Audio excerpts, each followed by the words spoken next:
Hello, everyone, and welcome back to the Soulful Speaking podcast. I am here today with Lisa Roche. She is the host of Find Your Flow, an unfiltered and heartfelt podcast that explores what really happens when life stops working, guiding honest conversations through burnouts, breakdowns, and breakthroughs to help listeners rediscover their flow. And for nearly 15 years, even before and while doing the Find Your Flow podcast, Lisa has been guiding individuals toward deep healing. Welcome, Lisa. Thanks for having me. Yeah, I'm so excited about today. I can't wait to dive in. My first question for you is, where did your speaking journey begin? Ooh, that's a great question. I was in training, in a teacher training, a certification training for the gyrotonic method to become a certified instructor. And part of the foundational training program is to teach a class. And I knew the material. I knew exactly what I was doing. It wasn't as if I weren't prepared. Mm-hmm. I literally sat on a stool with the most welcoming, loving group of co-trainees, and I needed to lead a class.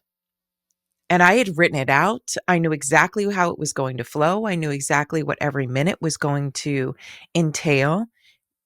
That wasn't the problem. It was when I went to speak. I could not access anything in my brain. I could not open my throat. I couldn't breathe. Mm-hmm. And I panicked. I had tears streaming down my eyes. My heart was pounding, and all I could do was leave. I said my apologies, and I ran out of the studio. And I say this half jokingly, but I'm also half serious that thank God I was in New York City, where if you're out on the streets of New York City sobbing, it doesn't matter. No one cares. Yeah, been there, They, done in fact, that. are like, could you get out of the way? Yeah, I've So, been there. Yeah. to be dismissed was exactly what I needed. That was Mm-hmm. exactly what I needed. And then a trainer came out, the master trainer, and he asked me if I was okay. And I said, yes. I just am unable to speak. And he said, it's okay. I understand. It's okay. Just come in and I'm going to give you a pass on that one. So let's not worry about it. After that, I went home after my training. I told my husband about the experience and I said, something has to change. If I am going to, at any point in time in my life, work with other people, I kind of have to be able to speak. Like that's hello. And he said, well, the theater school that our daughter was already enrolled in, they had just started a class for adults that I didn't know about.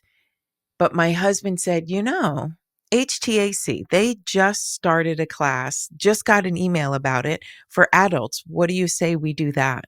And my husband is from an extremely theatrical family.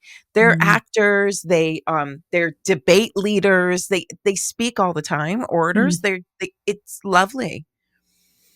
And I said to him, okay, can they teach me to talk and breathe at the same time? Because that's what I thought I was going to learn. I was like, the benchmark's so low. Can I not cry and not pass out? Like that's it. And he said, oh yeah, for sure. They can teach you that. Yeah. It's so funny. Years and years ago, I was teaching a voice class in the theater, and people don't realize when they're nervous, sometimes they are like breathing just a little and calling it a life. And they're actually speaking and acting, but they're not actually breathing and talking at the same time. Yes. And I had like 38 students because it was after budget cuts.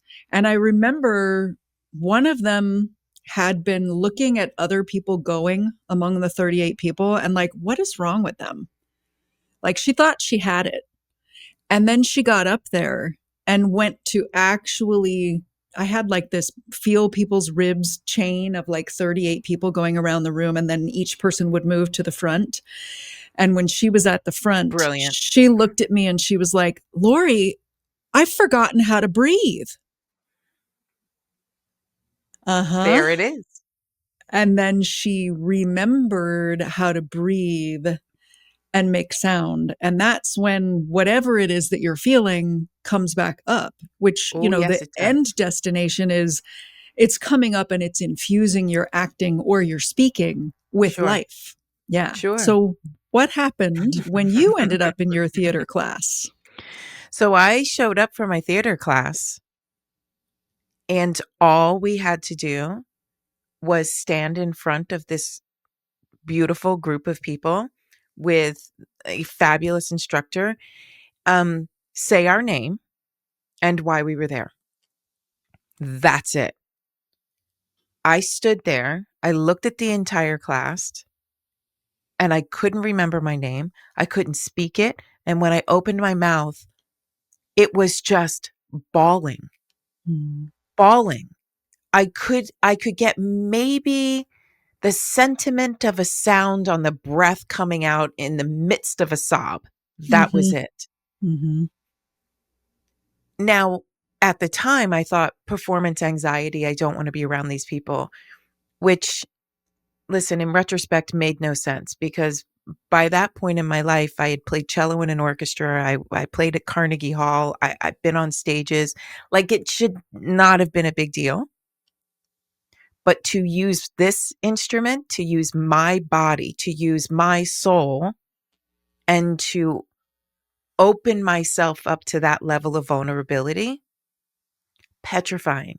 So I Mm-hmm. stood there sobbing. And even my husband, I made sure that he was right in front of me so that he was my only sight line. Mm-hmm. And it didn't matter. I could not stop crying. I might start now because that group of people, they didn't just placate me, and say, you're fine, don't cry. No one said that. They instead jumped to their feet, formed a circle around me, and tightened and held me. I didn't even have to stand on my own 2 feet at that point. Mm. And it was in that moment that I realized I don't have to do anything alone. I don't have to hold myself up. I don't have to pretend I'm strong. I don't have to pretend I'm anything. I can literally just be. And in the right setting, I'm supported. I'm Mm. loved, not in spite of my vulnerability, but because of my vulnerability. And that was an amazing transformation in just a moment, in a moments of time. So by the end of the class, they asked me to try again. And of course, I cried. I cried again, but I could at least say my name. Mm-hmm. And I remember the instructor, he said, okay, now instead of all of us holding Lisa up, can we all just lay down on the floor with our heads in the center of the circle? And we did. We had all these heads all connected. And he said, now just hold the hand of the person next to you. So we did that. And he said, now close your eyes and breathe. And Mm. we all breathed. And I felt this undulation move through us. Mm. It felt like a jellyfish. It was the most beautiful, softest undulation of breath as we all found each other and harmonized and became one. And I thought, holy cow, like if this is what this class is about, I'm going to discover way more than just how to breathe and talk at the same time. I mean, way more. And I did. Yeah. Oh, I love when theater is like that because having been in it, it isn't always. And I used to tell people I've spent my life doing the research for you. Like I knew a woman who was a neuroscience based coach, and she would tell people, I went to neuroscience school, so you don't have to. And I, for a while there would tell people I went to theater school, so you don't have to, because there is so much beauty and magic in the theater, in spaces like that, where people are able to be present with you that deeply. And as in coaching school, I went to a coaching school that was started by 3 actors, and they put tissues in the room. Yeah. And then tell people, do not hand another person a tissue. Yeah. That in our society is like saying, stop crying because I'm Yes. uncomfortable. Yes. Whereas if the tissues are there, if they need them, if they can't reach them, they can say, will you please hand me a tissue? But if you hand a tissue, it sends a different message. And it's, there's so much beauty in that part of the world where what makes you human, tears, rage, uncapped joy, all of it is welcomed and loved and supported and held in the space, whether you're laughing uncontrollably or sobbing uncontrollably as Yeah. you speak. Yeah. Where did that class lead you? What did open up for you? Well, it's incredible. I did laugh uncontrollably in an improv scene about buying tampons.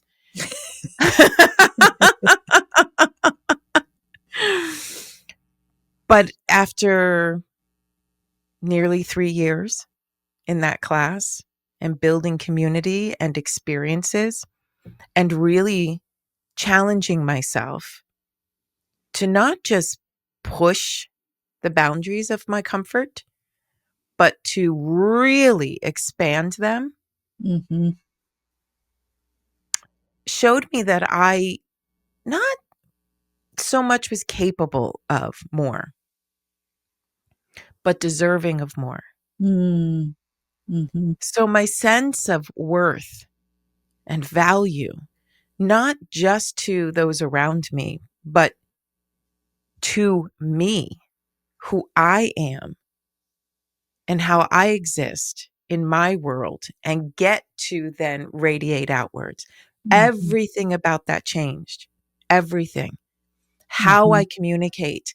Um, I opened a studio. It was an extremely successful studio with personalized private sessions, group sessions. I had colleagues come and go and referral businesses. And it was this community that stemmed from me Mm-hmm. because I found my voice. I found my worth. I opened up my throat to be able to express and receive. That was Mm-hmm. a big lesson. Mm-hmm. I mean, to go from turning away compliments to actually receiving them, embodying them, and then allowing them to like tattoo to the inside of me to really own it, Mm-hmm. it changes everything. Everything. So my sense of courage has completely redefined in what I feel I'm capable of doing. The level of empowerment. I mean, come on now. Mm-hmm.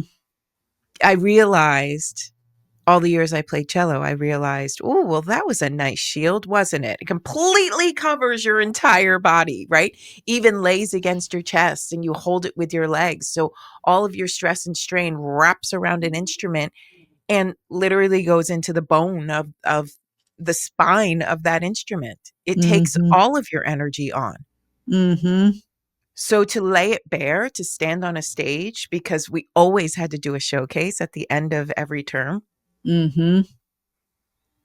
that was for me when I realized, oh, wait a second, people aren't here to judge me. They're here to celebrate me. Mm-hmm. I had never consciously experienced that ever before. ever. Mm, That there could mhm, be people who sit and show up just because they want to support you. We're not award-winning actors and actresses. We're not even professionals. We're paying to be able to have this experience. mhm. And they showed up. They Yeah, showed up to fill the seats, which means the world, to listen, to witness, to bear witness to all of our growth. yeah, Oh my God. Talk about a sense of self-worth. Holy shit. Like, yeah, yeah. you know, There's a huge difference between performing an action, like playing the cello, like doing a scene in an acting class, like singing a song, like giving a speech, where a part of us is still in fight or flight. It might be far more subtle than what you experienced when you were standing at the front of the class. And really being present and having an experience with that group of people that have come to receive from you and to celebrate you. yes. And as you're talking about the cello, I'm thinking of, you know, number one, if you just stumbled on this podcast, this is not your typical speaking show, because speaking is all that deep. Like there is that much going on when we're speaking. It's like our whole entire life comes up on stage with us, whether we're aware of it or not. So some people are speaking and it's going fine. And when I look at them, I feel like they're doing their version of hiding behind the cello. In fact, maybe Mhm. even hiding more, because the cello was like your spine. And there may have been more than your average amount of life in your body and more than your average amount of creativity because you had that spine in addition Mhm. to your own. And sometimes that's the PowerPoint slides for people, or sometimes I that's could a see that. like, Yeah. yeah, someone told me I needed to smile more when I speak. So there's this like peppy mask thing that happens. If you could talk to those people through whatever they're hiding behind, Mm. what would you want them to know?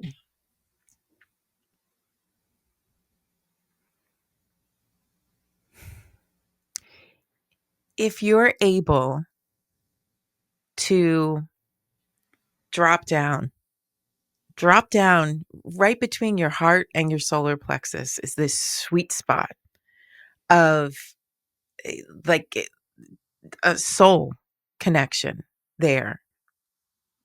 And if you're able to allow yourself to get down and then connect from that point, what you experience, what you share is amplified a trillion times over, because you're no longer just sort of one sided from a flat surface projecting outward. You're now creating this infinite connection, a circular connection, this spiral of energy that allows you to get and give. Mm-hmm. And in that energetic exchange is truth. Mm-hmm.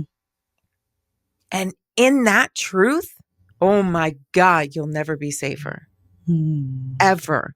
So I get it that when you're coming from a flat place and you're projecting outwards and you are just presenting, I get it. I get that you feel safe there. But because that's rooted in fear, because that's rooted in the I have to be safe, you lose that, oh my God, the nectar and the juice of that connection. You lose that that specialness that happens when you can drop down and allow for that soul connection to happen. Mm-hmm. Oh Yeah. my God, it's totally different. I get chills just thinking about it. It's totally Yeah. different. Me too. It's like the pulse, the waves and the pulse of the Mhm. breath harmony that you experience.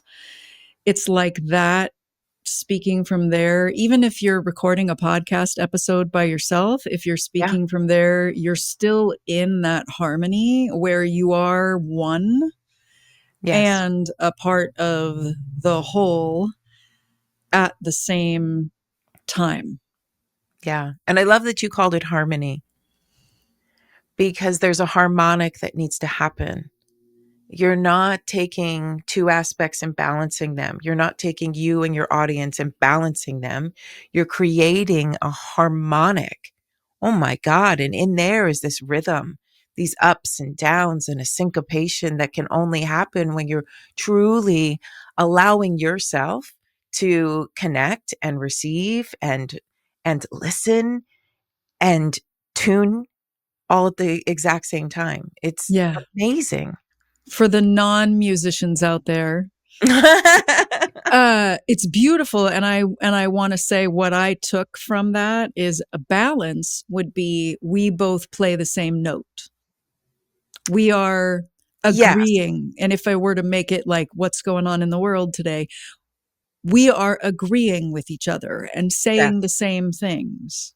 yes. And a harmonic is we're playing different notes that work Yeah, together. yeah. And if we really want to geek out, like sometimes they really work even when they're intentionally discordant.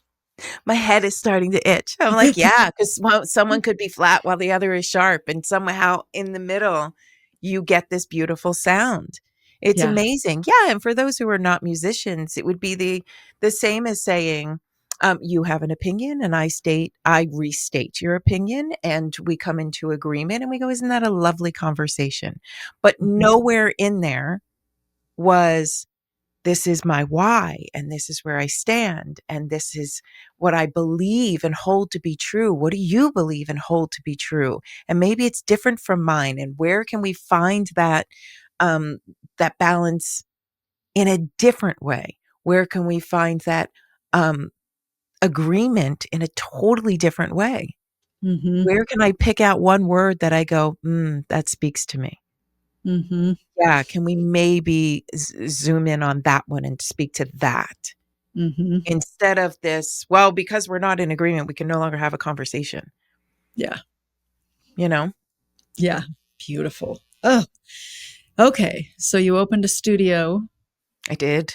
and then what happened with the studio? Where did your voice take you in between then and now? So cool. So the studio was fabulous. It was beautiful. It was a wonderful experience. And I had it. I worked in the gyrotonic world for, I don't know, a dozen years, something like that. And I, being extremely spiritual, and I meditate every day and I listen to divine guidance, I was told one day to close the studio, and I didn't understand why, but I accepted that it needed to happen. And on faith, because when you find your voice, the beautiful part is you find this trust as well. And so I leaned into that trust and I closed my studio. And for the last 2 years, I've been trying to figure out, who am I now? Who is this version of Lisa who still wants to be able to connect with people, who still wants to be able to help and have impact in the world? And I tried a couple of things that didn't necessarily work out, but I learned a ton. Mm. Um, and then, what, 6, 7 months ago, I heard the calling to start a podcast. And I thought to myself, okay, I don't know what a podcast is. I've never listened to a podcast. I have no idea what I'm doing, but it is using my voice in a totally different way. Whereas before, I very much relied on the physicality of connection. A body in front of me, I could look at that body. I could tell you exactly what was going on, why there was trauma, where it started from, how we're going to heal it and unwind it. Easy. A dozen years of perfecting a teaching through my voice. COVID was amazing for that. All Mm. of a sudden, we're 6 feet away from each other and I can't touch them. Mm-hmm. And all in the chats were, how are we supposed to help our clients if we can't touch them? How are we supposed to guide a movement if you can't get hands on? Mm-hmm. And I thought, what's the problem? Mm-hmm. If you communicate it and if you can create the experience through sound, Mm-hmm. through breath, through a rhythm in your speech patterns, you never have to touch another human being ever again. Mm-hmm. So then comes this opportunity to create this podcast. And I thought, this is going to be interesting. I have no idea what it looks like, but this is going to be interesting. And it literally started off with love letters from Lisa, where I just spoke to the listener. I wrote a love letter and I read it out loud. And I thought, this is beautiful. This feels like I'm putting my children to sleep again. Like that Mm-hmm. was lovely. And I had been leading guided meditations for years. So I put those on the podcast. And then I started getting requests from people to be guests. And that scared me more than the one-sided speak from a wall, project outwards. Oh shit. Now I have to connect with the person who's in front of me, except they're not in front of me. And I don't know how to do that. Mm-hmm. Except I did, because I spent a dozen years working on that skill set. Mm-hmm. And lo and behold, it is so much fun. It's so much fun. I get to meet beautiful people like you. I get to enjoy these different experiences. I don't necessarily agree with every word every guest has to say. It doesn't matter. Yeah.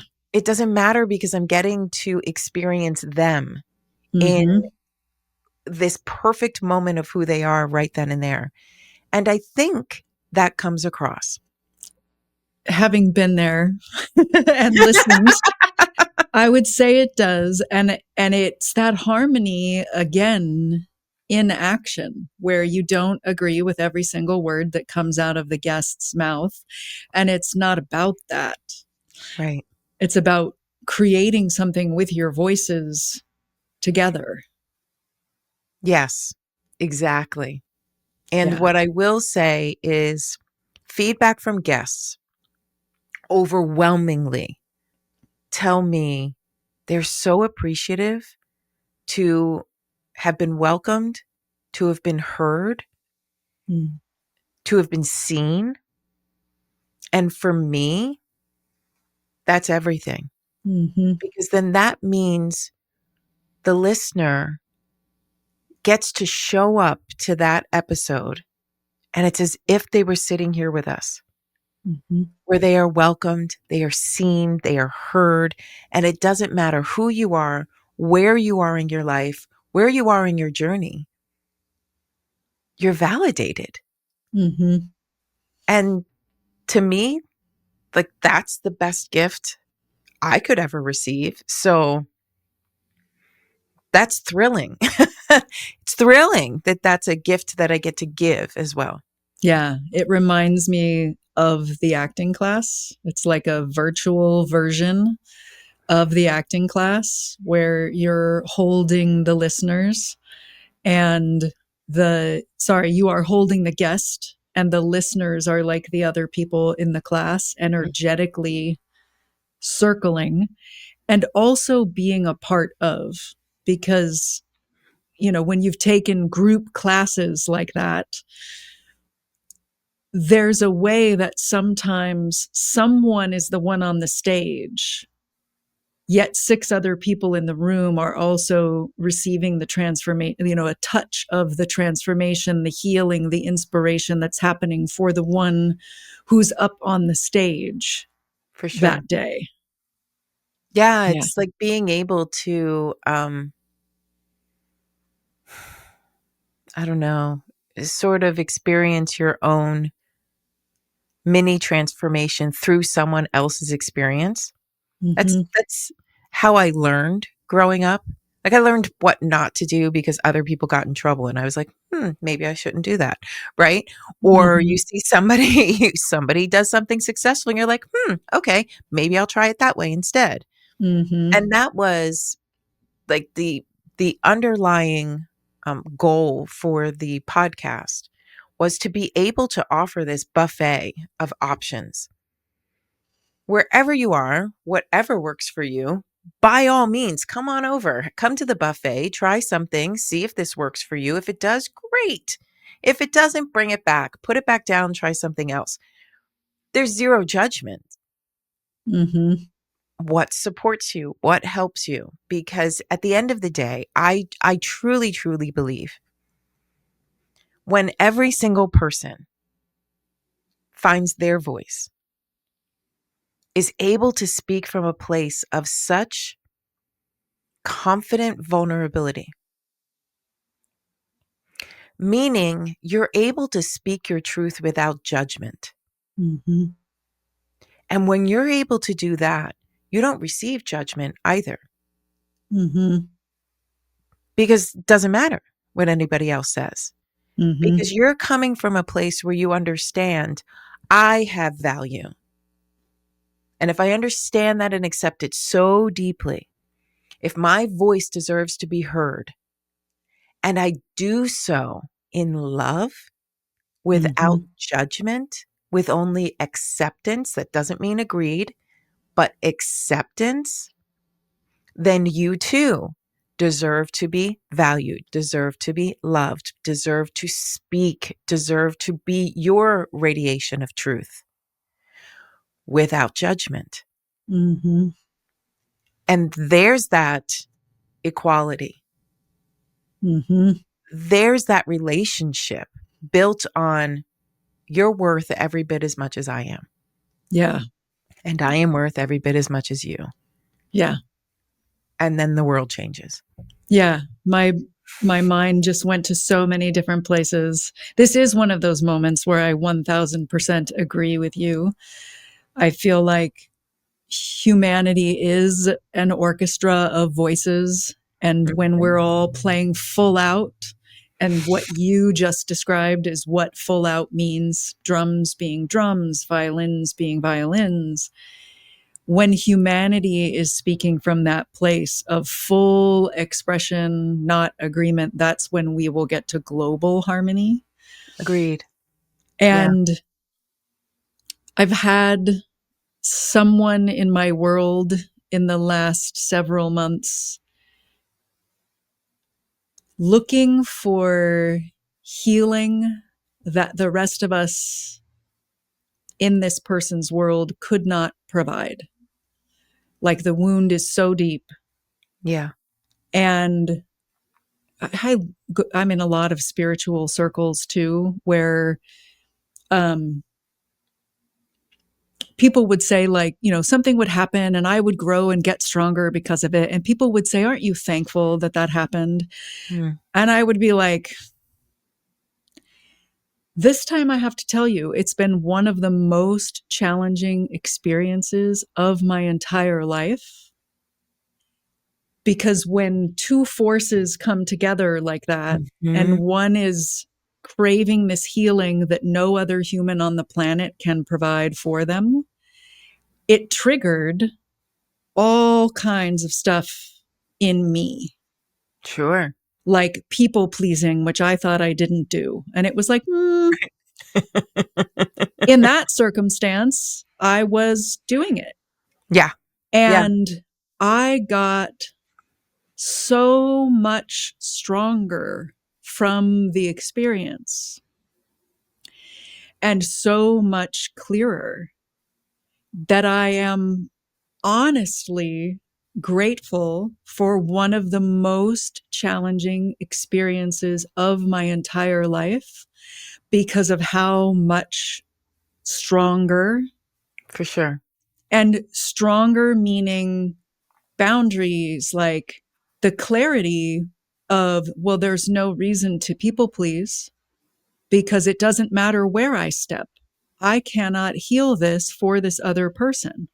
Mm-hmm. So watch the part of me that wants to people please and then choose what's right, knowing it's like this paradox, non paradox. If there is nowhere to step that won't cause a reaction, then it becomes obvious and easy to do the thing that is right from intuition.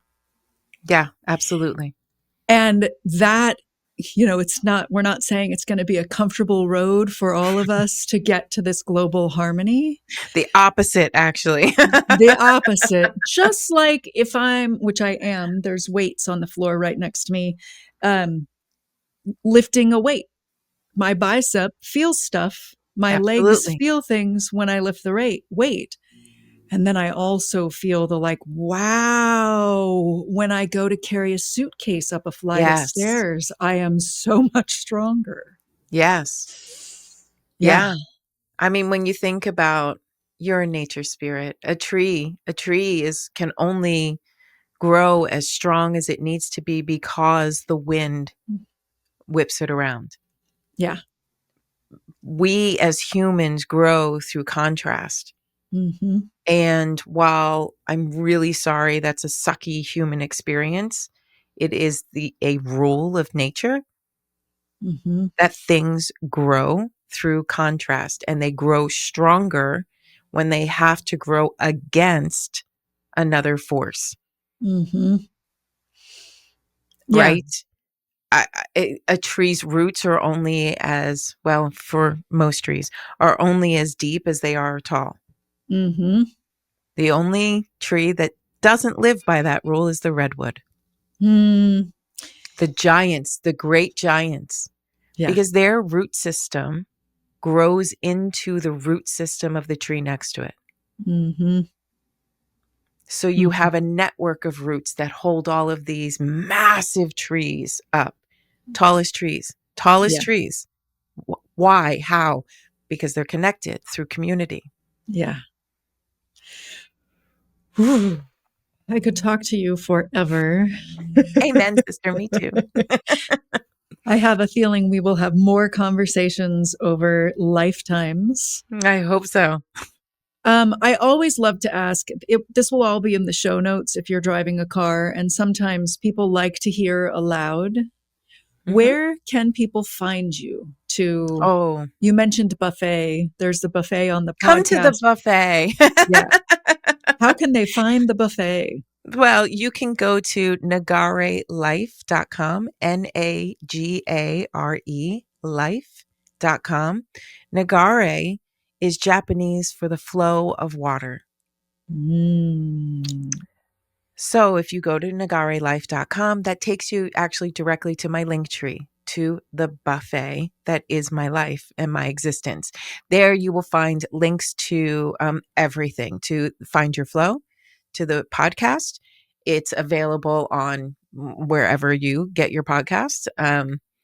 You can get the audio, you can get video. So that's always lovely. There's a blog that I have just started populating, little thoughts, just thoughts that are shared.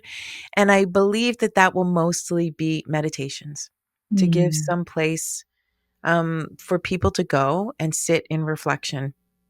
Mm. And then you'll also find Lisa's favorite things. So that takes you to literally my favorite things right now. Awesome. Thank you so much. And I have to say, we all have, every once in a while, something comes up that lets us know, like, oh, here's how you're maybe hiding behind the cello. And I've Hmm. had one today. I lead meditation type. They're not totally meditations, and yet they are. And I've had so many people in my world recently say, you should share more of those. You should share more of those. Mm. And I have my own buffet on the podcast. And today, while talking to you, I've been like, I think you're a little low on that element of the buffet because you don't think of it as valuable as often, even though the world Hmm. is telling you that it is. So thank you so much for the reminder. One in a a symphony of signs in the universe saying, weave more of that into the buffet. People are hungry for it. So thank you Yeah. for that. Yeah. Yeah. Where can we find your meditations? That'll be lovely and wonderful. Yeah, there are some on my website, which is voice-matters.com. I'm going to start doing some here in the podcast, and there may be an insight timer thing that happens, or it may simply be that the universe is saying, just do some of your mini-sodes on the podcast where Yeah.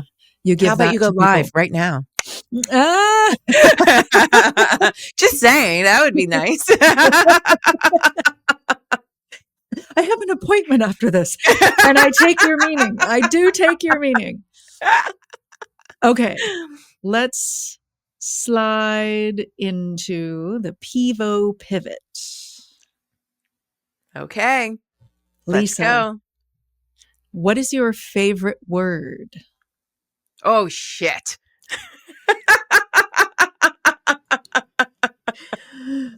What is your least favorite word? No. What turns you on creatively, spiritually, or emotionally? Feeling connected to whatever it is that I'm doing and with whom I get the pleasure to be with in that moment. What turns you off? No. What is your favorite cuss word? Fuck. What sound or noise do you love? Oh. You know that sound that an infant makes when they're sleeping, where they're suckling on nothing? Mm. That sound. Mm. Mm-hmm. What sound or noise do you hate? Chewing. What profession, other than the ones you've already tried in your life, would be fun to try? Ooh. You know what's funny? My daughter sent me this video where I can't remember where it was, but there was this competition for sleeping. Like, how long could you stay in bed?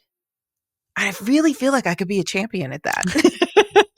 I really do. I love the Herkle Durkle. So I would work at that. I don't know if I get paid for it, but that. I love it. I love it. And what profession would you not, under any circumstances, like to do?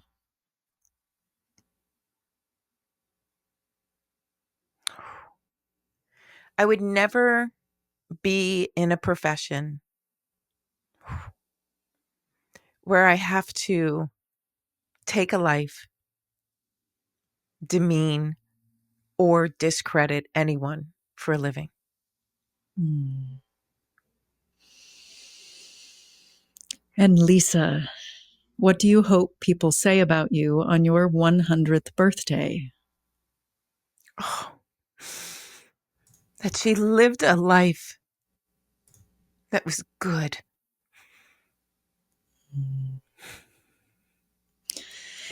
Thank you so much for sharing your heart and your story and your presence and your passion and all things you here on Soulful Speaking. We started with tears. We're ending with tears. This was a good one. It was. It was. Oh, and if you're a listener and you're out there with some tears or some laughter, and this touched you in some way or helped you in some way, please share it with someone else. Take a moment to review it, to rate it, all those things, and come back and listen to the next one.